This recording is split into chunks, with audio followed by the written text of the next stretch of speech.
Hey everyone, so my name is Rachel and today we are going to be doing a video response. I haven't done one in a while and I kind of miss them because they're pretty fun and I think you guys seem to like them, so why not? Today I'm not actually going to be responding to a video that I kind of really hate or really dislike. This is actually quite a nice video. It's beautifully made, the woman seems really nice, really sweet.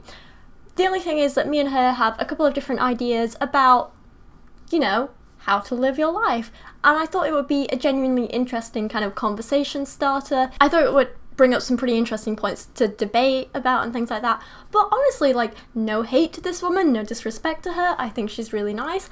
We just have a few different ideas about things is all. The video is titled To the Single Girls, Christian Girl Advice, Christian Dating Advice. And basically it's just a short little video that's meant to be kind of like inspirational about, you know, advice for young Christian women when they're still single. Some of the kind of like advice she gives, some of the things she says, I do completely agree with, and I think that overall she has a pretty nice message. However, I do disagree with a few parts, and I think overall the main problem with this is that she doesn't give herself enough credit, and she kind of doesn't give women in general, or rather just people in general, enough kind of personal credit for the awesome things they do or the awesome things they can do. Personally, I wouldn't want to live my life in the way that she's kind of promoting, but I don't necessarily think it's damaging that she did, and I don't think it's damaging if people want to do that. I just wouldn't personally kind of promote it or encourage it. You'll see what I mean. It's not by any means a bad video, she's not a terrible person. I just genuinely thought it would be an interesting discussion to have about what she has to say. So let's kind of like get into it, have a little watch, and then talk about some of the ideas. To all the single girls. Can we just stop for a second and talk about how cute is her handwriting? Okay, sorry, girly moment over. Let's get back into this. I was the girl who wanted to be married by 20, but didn't get married until 29. Genuine question.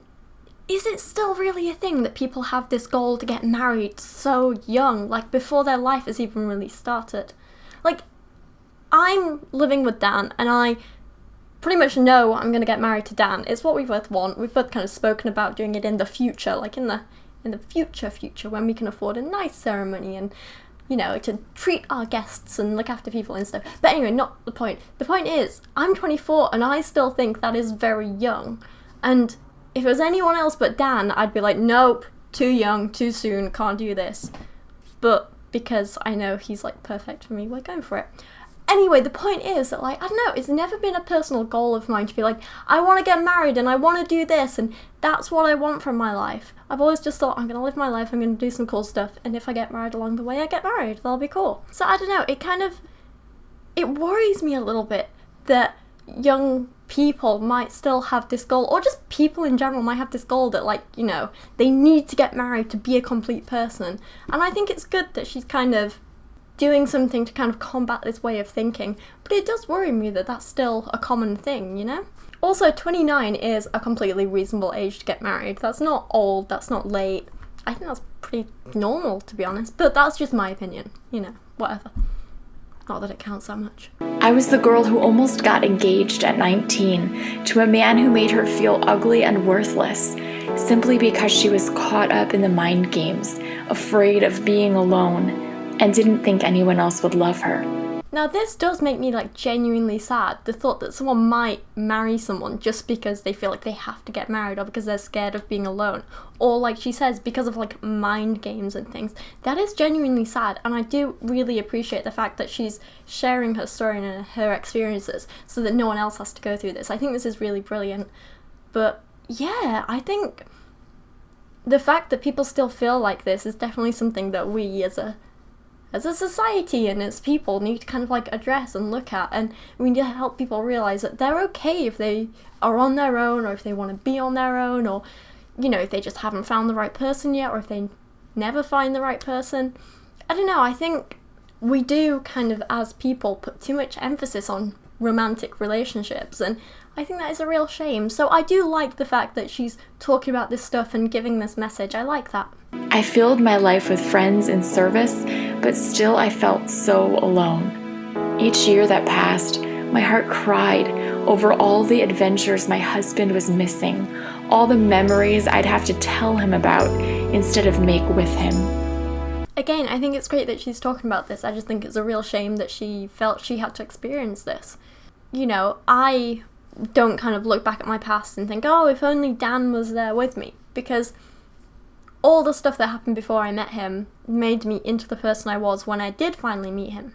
I feel like if me and him had met at an earlier point in our lives, then neither of us would have been at the right place for each other. I think meeting when we did was kind of amazing because we both had the same goals, we had the same kind of wants out of life, we had the same needs, we were both at the same point, we were going to be graduating at the same time. You know, little things like that. And it just kind of meant that our kind of goals lined up, the fact that we got on so well kind of just worked, and he makes me laugh more than anyone. But before I met him, no, I didn't feel lonely all the time. I didn't feel there was a part of me missing. I was pretty content being my own person. And I think it's sad that some people don't feel that way. And I think, again, sharing her story like this and trying to pass on this message that it's okay to be alone, I think that's a really fantastic thing. I wondered if I'd ever fall in love. It sounded too good to be true. And then, one day, I realized I'd never actually been alone. There was one person who'd been with me every step of the way. Please don't say God. Please don't say God. My Father God. She said God. See, this is what I find a little bit cringy, but maybe this is just me being picky. But, you know. Every memory I'd wanted to make with someone, every moment I'd wanted to share with someone, I'd shared it all. Every tear, every giggle, every funny, embarrassing story, he'd seen it all. I could turn my eyes up and remember with him, with my Father God. So this is kind of where mine and her ideas kind of diverge a bit, because where I would kind of take the kind of like past experiences that she described, where I would go with that and say, hey, but it's okay to be alone, because, you know, you have to be comfortable on your own to be comfortable with another person. You have to love yourself before you can love another person. I'd want to talk about how it's okay to have experiences on your own. Some of the most fun times I've had are when I go shopping on my own, when I go to a museum on my own, when, hey, I've been to gigs and taken photos there on my own and had the best time. And I'd kind of want to talk about, you know, self-love and being content with who you are and getting to know yourself before you kind of get to know anyone else in a romantic sense. That's the kind of way that I would take this video, but she kind of takes it in the you were never alone, you always had God direction. And yeah, on a personal note, I find that really cringy. But I also think, I don't know, I'm not sure if I would want to encourage people to think this way, because it's still creating a dependence on someone else, even if that someone else may or may not be real. So I can't really get behind this message in that sense, because, you know, I don't think that young women, young men, young people, I don't think they should feel dependent on anyone else, whether it's their parents or friends or a partner or God. I just can't really get behind that. And that's why I wanted to talk about this video, to say, like, what do you think? Another kind of argument that I do see from this is that as an atheist, I don't think God exists. So this woman saying, I had this relationship with God and he was always there for me, kind of is like her saying, I figured out how to look after myself and be happy with myself and be comfortable with myself. And I think, you know, that is a great thing, but it also annoys me because she's not giving herself enough credit. She's passing it all off onto God. And I think she deserves more credit than that. And I think she deserves a little bit of respect for, you know, learning to be content by herself and being happy and so on. But instead she just passes all that credit off onto God. And I find that a little bit of a shame, really. To all the single girls, all this time, you've never walked alone. Again, this is kind of like her key message, this you've never walked alone. You've always had someone there for you. God. And this is kind of where my message and her message are complete opposites, because my message would be it's okay to be alone. And, you know, I encourage people to get used to being alone and enjoy being alone. I feel like this idea of like you've never been alone, again, I know I keep saying this, but it creates this kind of feeling of dependency, and, you know, it is kind of creating a dependency on God and religion. I feel like if you tell people this and you tell people this and they get reliant on this idea of like, I'm never alone, I can never be alone, I've always got God with me, it's okay, they do get scared of actually being alone. And then later on, if someone does become an atheist, I feel that's even more damaging for them, because they'll suddenly be like, crap, I'm all alone, I don't know how to deal with this, because they've never learned to be okay with being alone. I'm saying alone a lot, I feel like it's quite rambly. Sorry, let's watch more. When I was 26, my dad suggested I quit my job to travel and speak full-time. He said, what do you have to lose? You're single. I was still single. So I quit my job, packed up my hatchback with boxes of books, and traveled all over the country, just me and God. We made memories together. We saw the Grand Canyon together. We laughed and cried together. When I was afraid, he'd paint the evening sky in my favorite colors. Totally commend her for doing this, that's seriously brave, and I have a lot of respect for that. Traveling the country alone, quitting your job, huge things. Brilliant. The fact she's like, but I didn't do it alone, I did it with God. Again, she's taking the credit away from herself, and that makes me really sad.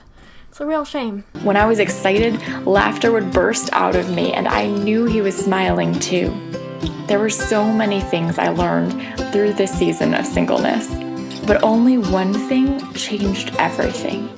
I learned that this was my father-daughter time. I can't help but feeling like, what if someone was saying this about like a partner, like a human partner, you know, and they were like, oh yeah, well, you know, I learned I'm only happy when I'm with my boyfriend, and I learned that whenever I'm sad, he's the only one who can make me happy. Everything we do it together.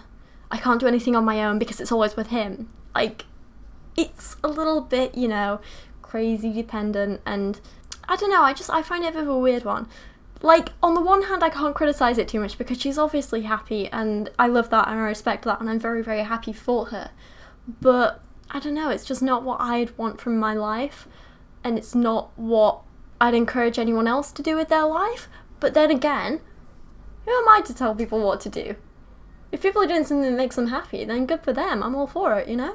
This time, just you and God, you'll never get it back again. Not like this. You'll always be with your Father, but someday there will be 3 of you and not just 2.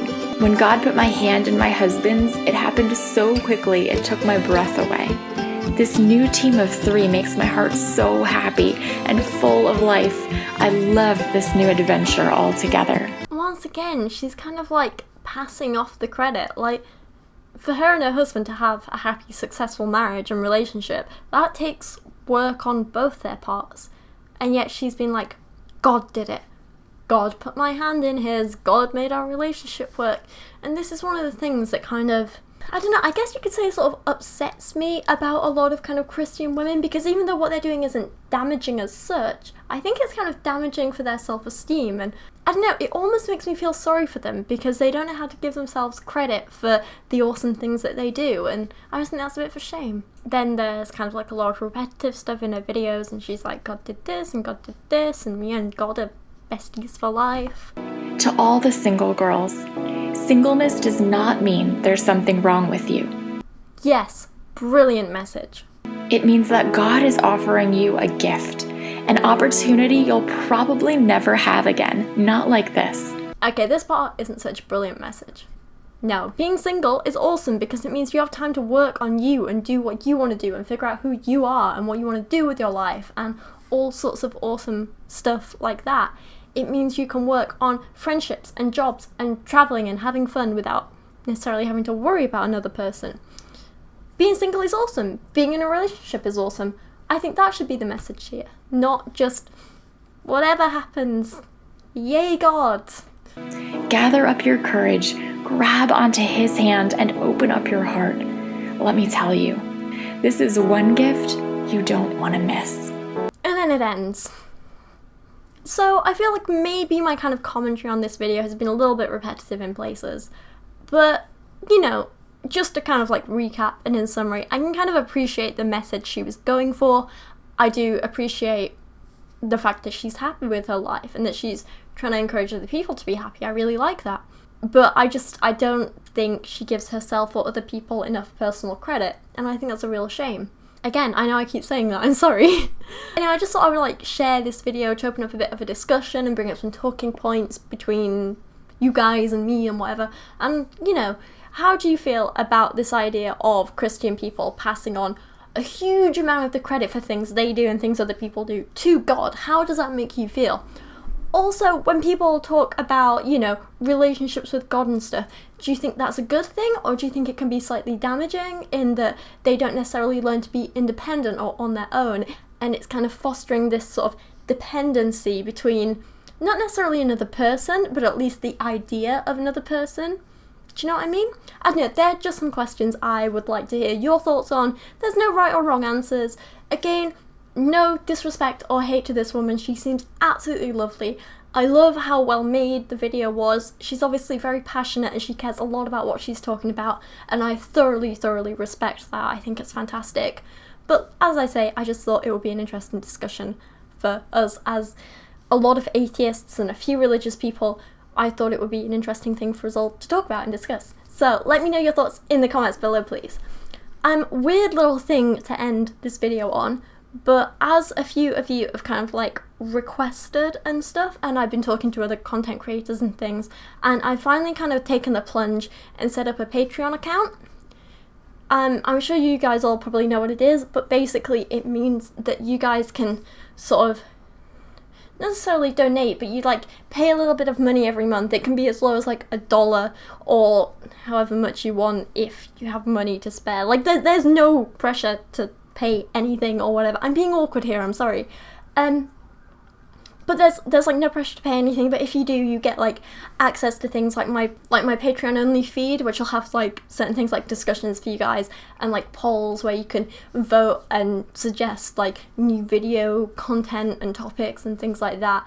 And there'll be other like kind of slightly more personal things, like occasionally I might post the videos early for you guys. And then there's other things like you'll get like credits in the video descriptions or the video end screens, and if you guys have a YouTube channel you want promoting, I can pop that link in the description if you like donate a certain amount and so on. And yeah, basically it just goes towards helping me do basic things like pay for rent and food.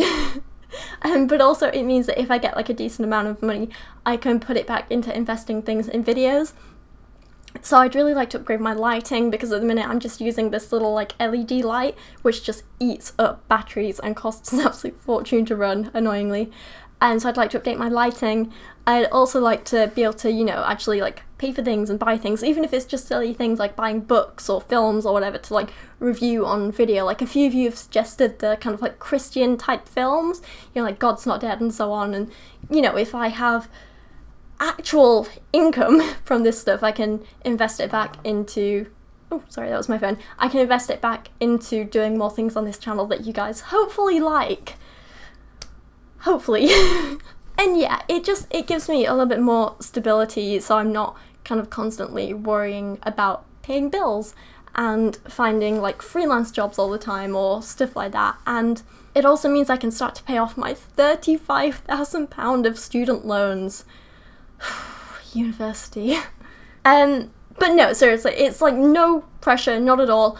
I don't encourage anyone to like give if, you know, you don't have a considerable amount of disposable income.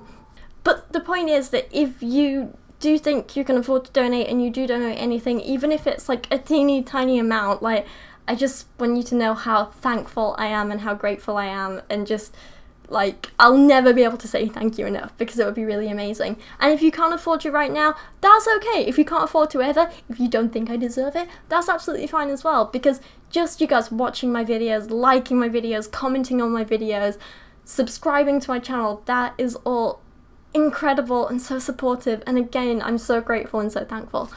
The link to my Patreon will be below if you're interested. If not, don't worry about it. But the point is, I just wanted to also say thank you to everyone who's shown so much support and kindness so far. You're all incredible.